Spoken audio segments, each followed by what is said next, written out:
One. Hello and welcome to the 2021 Missouri Athletic Trainers Association Educators and Student Leadership Conference. My name is Dr. Jay Hoffman. I serve as the Secretary of the Missouri Athletic Trainers Association, and I'm very happy that today we have an opportunity to kind of kick our event off and talk more about student leadership, and specifically talk a little bit about service leadership and the role of the student, both in our association as well as the profession as a whole. With me today is Mr. Robert Carmichael, and I'll let him introduce himself before we get started. Well, thanks, Jay. I don't know when the last time anybody called me Robert, unless it was at the License Bureau or something. So, as Jay said, I'm Rob Carmichael. I've been your president now for a whopping, gosh, what's it been? 8 months, 7 months. Took over in June. Prior to that, I've been involved with the executive committee. I believe this is my 6th year of service. Kind of evolved from the secretary's position, and at that point, I went ahead and put my name in the hat and was elected as your president-elect, and then took that position over here in June of 2020. So, still feel like I'm kind of getting my feet wet at things here, particularly in a pandemic world. Things are a lot different.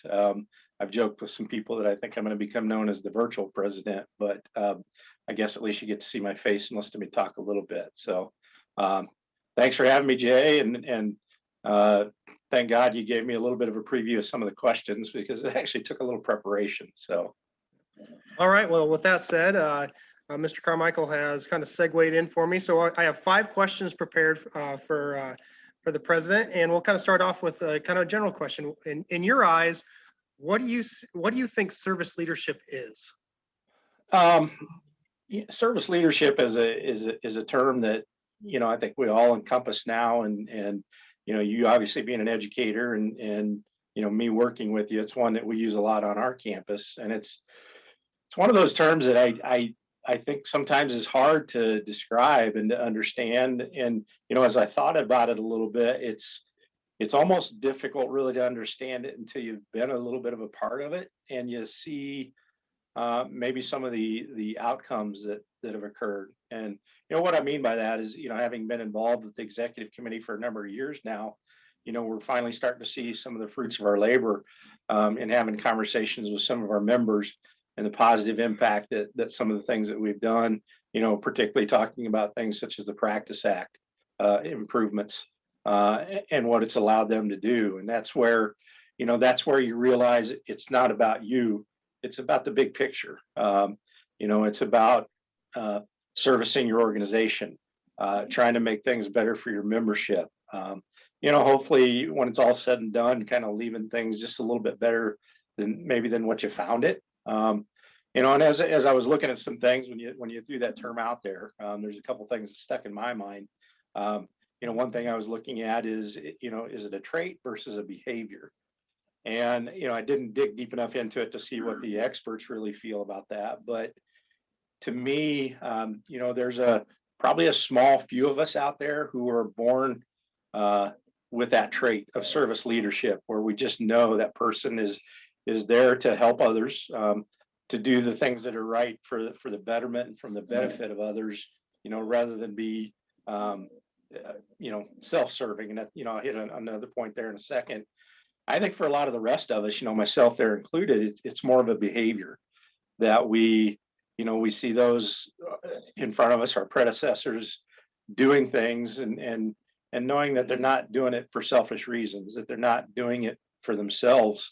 They're truly, trying to benefit the profession. They're trying to advance, things for their members. And so I really think for most of us, it's kind of a learned behavior, And then, one of the other things that kind of caught my attention too is kind of these 4 things that, that service leadership should do. And I hope as I move throughout my presidency, I can embody some of these. But, the first one it talks about is encouraging diversity of thought. And, sometimes, the whole concept of diversity is a huge thing in our society right now. And learning to respect other people's thoughts. And, certainly stepping into a role like this, you have to be very open to that, and you have to be able to contribute to that type of thought process as well. Um, it's great to be part of a group or a committee that embraces that. Um, and so, that's something that I kind of try to strive to continue to work on myself. The next thing it talks about is creating a culture of trust, and that kind of speaks for itself. If I were in this position and I didn't feel like I had some trust of the membership who elected me, then I'm probably here for the wrong reasons. Uh, and I kind of alluded to this one too, but that this concept of having an unselfish mindset. Um, eh, I'm not doing this for me. there's yeah, it's I kind of hit a point in my career where I'm probably closer to retirement than I am a lot of other phases of my career. So, my goals are to try to accomplish some things while I'm in this position. And I think that's the way that people should look at things. How's it going to help, those behind me? How's it going to help those who've put their trust in me you know, to to finish out this presidency. And then the last one, just fostering leadership in others. And, that's kind of probably the segue to the rest of our conversation here, Jay, is, one of the things that I'm a firm believer in is that we have to have, going back to the trust issue too, we have to have trust in those that we ask to help. So if I reach out to somebody and ask if they're willing to assist in a leadership role, I have to trust that they're going to be in it for the right reasons, and I have to trust that they're going to be, doing things that are going to better the organization and the membership for all of us. So, kind of a long-winded answer, I suppose, but like I said, that leadership concept is one that's, it's difficult to just answer it off the cuff. Well, I think you offered us a good segue and even highlighted a couple of these items already that you might talk about in our second question. But could you speak a little bit of, why is service leadership in particular important to the Missouri Athletic Trainers Association and the advancement of the profession? Well, the question almost answers itself. I mean, it's, and I think I may have said something like that, but it's, we all would like to leave this thing better than we found it. Not that anything that we're doing is bad, but anytime we can make improvements and, not only in our own work setting and that's one of the things that, stepping into this that people hadn't to understand. I've been a collegiate athletic trainer my entire life. So trying to understand other practice settings and the things that we need to take on and the things that we need to do to improve the situation for other folks in other settings. That's where I rely heavily on people to educate me, make me understand what it is that you do, what is it that you need. And I think we all need to have that mindset. It's easy to look at it and say, well, I'm looking out for myself here. I need to make it better for me. But if we can make it better for everyone else along the way, then that's all the better. When we look at the profession as a whole, I guess one thing that being in the role that I'm in, I'm also afforded to be part of the larger picture of the Mid-America Athletic Trainers Association's board of directors. So I have some input there, and that allows me to build my networks and relationships with people even outside of Missouri. And when you get to talking with leaders from other areas about like that, you understand that we share a lot of the same types of issues. So being able to exchange those ideas with those folks, and that's what when we get into talking about some of the networking and things here we're going to talk about here in a minute, that's what's important for students to understand, is that everything that you do from this point forward, people are going to be looking at, and hopefully you're doing the things that are gonna create a better situation for our profession, create a better situation for yourself, but doing things in a way that promote what it is that you've chosen to do, and that's to be an athletic trainer. And I think you might kind of hit on it a little bit is, you know, this is a service organization. Really, we are in these roles because we're paid to be in these roles. There's certainly some perks and some things that we get along the way in terms that might help us offset some costs and things through the association budgeting process. But this is not a paid position. These aren't paid positions. They're service positions. But I think where students could benefit from this too is what you just hit on when you talked about your role in the Mid-America Athletic Trainers Association, and that, man, you just sit around the table with a lot of really brilliant people who have a lot of really good ideas, and the things that you can learn from others who are in a similar role in service is not only a benefit for us who have years of experience under our belt, but in particular for young professionals and students. So I think that's a good thing to highlight. So with that said, why is it important for students to get involved? Uh, I don't want to sound cliche here because I've been hearing this, and I know, Jay, you've been hearing this since you were a student sitting in those chairs. But students are the future of our profession. There's no better time than now for them to jump in and find out what are the real issues that our profession faces, and what can they do to help make a change if there needs to be a change. It's I remember, as old as I am, I remember feeling like I was being drug along. I know I'm talking to the students, and you guys probably feel that way at times, or you will. Your program director made you go, or your head athletic trainer made you go and sit through these meetings, and I don't understand what's going on. Well, that's where our mindset needs to change a little bit. And I know it's hard because you as students have a lot of things, rolling around in your head, but you are our future. Like I said earlier, I'm hopefully a lot closer to retirement than I am any other phase in my career, and we've got to be able to hand the reins to somebody. And those people that show the initiative to get involved and take interest in the issues within our profession and decide to serve are going to be the people that we're going to hand it to. And we want to feel comfortable that we've got a good foundation underneath us moving forward. So I think, so at one point in time, I was a young professional. I am now a middle-aged professional, but nonetheless, if I go back 10 years or so, I had the opportunity to be involved with the Young Professionals Committee. And at the time, we were going through a process called Involve and Evolve. And I believe Marge Albaum was the NATA president at the time. And we were trying to really find a way to infuse young leadership into this historical kind of, they call it the usual suspects type of leadership in the NATA. Kind of saw the same faces in different roles over and over and over again. And the NATA made a really focused effort to involve young professionals. And I was fortunate to be a part of that myself. And in that, the NATA actually presented each one of us with a book by Maxwell, and it was called The 360-Degree Leader. And in that book, Maxwell talks about the myths of leadership. And in particular, he talks a lot about, that you have to, people have this myth of feeling like that you've got to be at the top of an organization, or you've got to be in this authoritative role in order to be a leader.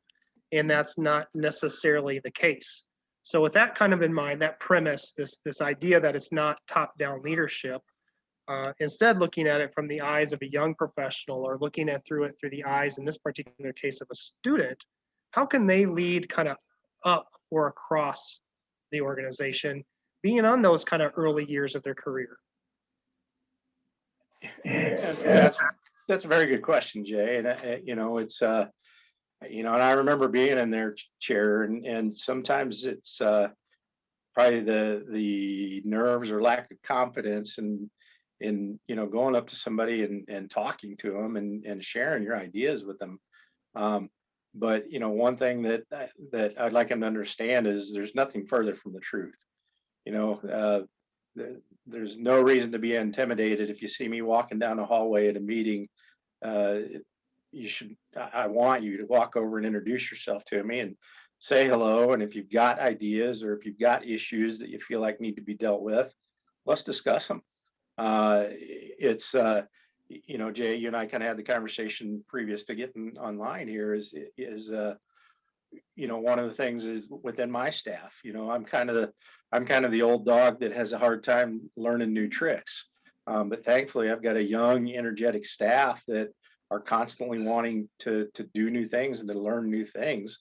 And fortunately, they've nudged me enough and kept me open minded enough to understand that that's the way that we advance our profession. That's the way we better service our patients, is by learning some of those new things, dry needling and blood flow restriction and that sort of stuff. And I may be getting a little off uh, subject here, but that's an example of how I'm the head athletic trainer, but a lot of what we have done have been from their ideas and from their desires.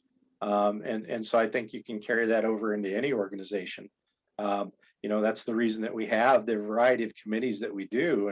And so I would certainly encourage, you young, students and soon to be young professionals to find a way to get involved. If you've got a committee that sounds interesting and you're going to get an opportunity to hear a little bit about that as we prepare a roundtable with some of our committee chairs.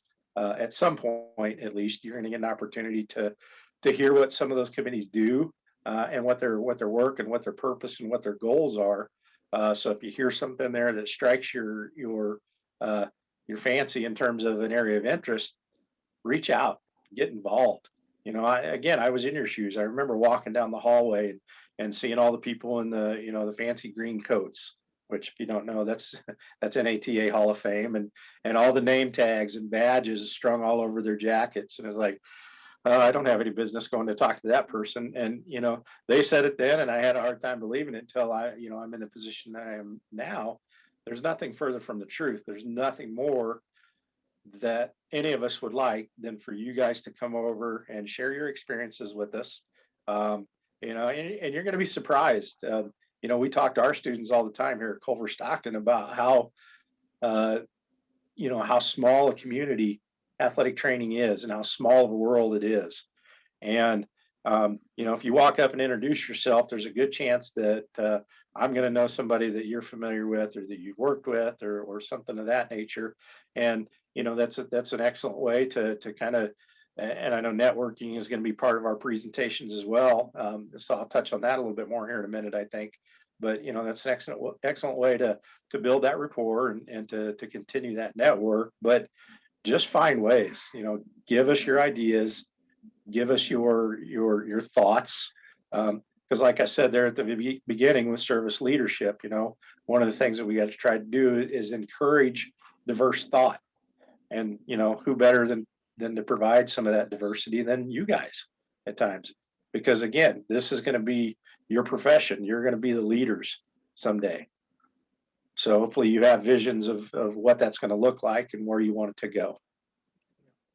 Yeah, I know. And I think too, when you talk about kind of getting involved in some of those areas and helping people that they're almost scared of, right? Because they look scary, is a couple things Maxwell talked about. One was, lighten your leader's load, right? So they got a lot of things they're doing. And what are the little things that you can do that are maybe easier and more accomplishable for you, given your level of understanding, but it would really help out your leader or someone above you. And I think getting on getting on the entry level of those committees is a great place to start on that. And the other thing they talked about was kind of being a go-to player, meaning when you do take on a task, make sure you always do it at your best. So don't take on a task just to take on a task, but knowing that you take on a task that you'll put your best effort into it, and you'll find that those things lead to the next thing. Yeah. Down the line. So maybe you don't start exactly where you want to start, but starting somewhere is better than starting nowhere. Yeah, I'll tack onto that a little bit, Jay. Volunteer. There's always opportunities for some sort of volunteerism within our profession. Some of you, if you've received our recent e-blast, we had a call for volunteers for our state championship events. That's one example. But when we get back to a state where we're able to have face-to-face meetings, there's always opportunities there, you'll see calls for room moderators, or you may be in a meeting where, as Jay said, lighten your leader's load. We We need handouts distributed to the membership. And trust me, it gets noticed when you're that person that jumps up and says, "I'll do it," and you help out. Those are the things that make people take notice and really understand that, hey, you are here for the right reasons. So taking advantage of all those opportunities. I know sometimes we look at this profession as who wants to volunteer more of our time. We work long hours, we work this, that, and the other. But again, to truly get us where we want to be and make the profession what it can be, we still have to give of our time, and volunteering is a great way to do that when those opportunities present themselves. Yeah.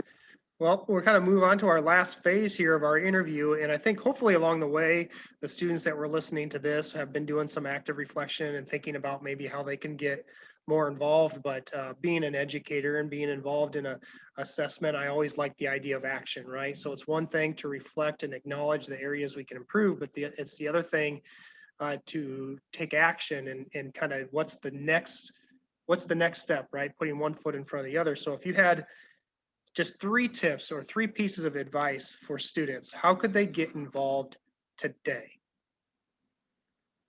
Well, my 3 tips are, it's not necessarily tied to directly getting involved, but it certainly ties to that. Okay. Um, the first one, I alluded to it, and you're going to see an entire presentation again at some point from Joe Whetstone, who's also one of our executive committee members on networking. Okay. And that would be my first thing, is just to give him a precursor and say, build a solid network. You're going to make ties by doing that with the people that are going to help you get involved, or they're going to ask you to get involved. And again, be that go-to person. That was one of the things, Jay, you mentioned in the book you were talking about there. It's one of the things I mentioned too, is be the go-to person. So build that network. Again, I alluded to that when you're walking down the hallways. Don't be afraid to introduce yourself. Come up to us after meetings. Ask your program directors. We kind of joke about it, but Dr. Hoffman and I, it's kind of one of the fun things that we do when we go to our meetings, is we have our students come along, and during our social opportunities and that sort of thing, we kind of drag them around like little puppies on a string. Don't want it to sound that way, but we try to help them build their networks. So don't be don't. And I know some of us aren't necessarily people person. Sometimes I'm not always but I enjoy meeting new people. And like I said, you're always gonna discover those connections that you didn't know were there, just by striking up a simple conversation and find out again how close the world of athletic training is. And that whole concept of, it's not what necessarily, but a lot of times who holds very true. So that'd be the first thing, is build a solid network, and work from there, and you're probably going to find ways to get involved. The other one I would say probably is have a purpose and be intentional about what you do. And we've kind of alluded to this, and Jay, you mentioned it, but if you are going to take on a responsibility, do it to the best of your ability. Make it something that you're proud of. Make it something that the organization or the association that you're representing can be proud of, and that's going to springboard you into bigger and better things as well. My very first opportunity getting involved was, I volunteered, using that word again, to step in. At the time, they needed an honors and awards chair for the state, and I'll be honest with you, it was probably one of the most rewarding, and I probably still would be doing it to this day if I didn't have other responsibilities, because there's nothing better than recognizing your peers and patting them on the back for the good work that they do. And so when I say be purposeful and be intentional, it kind of circles back to that. Be that person that others want to recognize and point out and say, hey, look what a great job so and so did, whatever it is. However menial you think that task is, it's going to, again, catch some eyes and catch some attention. So do that. And the other one, this is just a common sense thing, is understand your strengths and weaknesses, and by knowing and understanding those, you can choose ways to get involved, and again, you may pick a path where you're very complementary to a particular area because you have a particular skill set or strength that would that would be a benefit to that particular committee. I look, Jay and Dr. Thomas, who's just next door and our clinical coordinator here, we understand that pretty well of one another. It's not uncommon sometimes for Christy, Dr. Thomas, to hey, Rob, would you mind talking to so-and-so? You're better at that stuff than I am. And I'll say, sure, but you prepare the paperwork because you're better at that than I am. Okay. So, understanding, what you have to offer, and then understanding where you're not so strong, and, surround yourself with people that will complement or offset those strengths or weaknesses. And that's, sometimes that takes you a little while to understand those things. And, I know that's a common interview question. What are your strengths? What are your weaknesses? But, I would really encourage you to self-reflect and really think about those things. What is it that I have to offer to a particular organization if I choose to get involved? Or where are my areas of weaknesses? So where am I going to need help? And, that's what, part of my role now is to, hey, reaching out to somebody that I know has an expertise in a particular area that could be a benefit, and encouraging them to get involved. So, those would probably be the three things. And like I said, just, the networking is probably one of the biggest ones. And then within that, these other two kind of fill in behind that.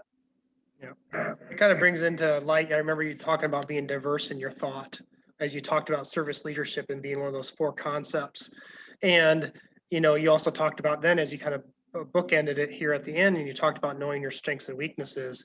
I might even take that one step further when you kind of, again, tying it back to being diverse in your thought is also be willing to step into a committee role or into a volunteer role where you're not comfortable, and I can think back to this myself, where I was asked to serve in the PR role, and I knew nothing about public relations at all, but I was willing to serve and I was willing to give my best effort. And I would say by far, when you talk about committee work, I have learned the most through that role in PR because I didn't know anything about it. So I had the greatest opportunity to learn and grow. And I think, I think that knowing those strengths and weaknesses, you can see those weaknesses instead of as weaknesses, but as opportunities for growth. So I guess at this point in time, I'd like to say thank you on behalf of our association. And I hope that all the students out there get an opportunity to watch this. And then if and when they do, that they have some conversations with their program directors and with their clinical coordinators and their other athletic training faculty about how they might get involved and what their interests are.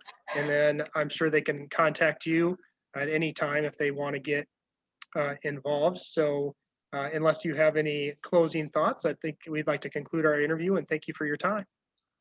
I'll just, just close up and kind of hit it there, Jay, is, and I made this offer to some program directors on a recent ask that I had, but, and I'll put this out to the students as well, is if you guys have any interest in me coming in to visit with you guys, and it can be about anything, I'm not going to lie, I'm not one to sit here and put together big formal presentations. I've done a lot of teaching in my life, so I can do that if that's what you'd like to see.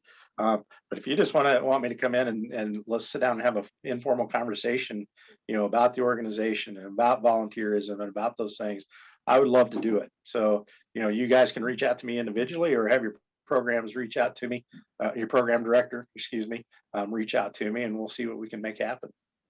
All right. Well, thank you. So until we meet again, thank you for your time and we'll talk soon. Thanks, Jay.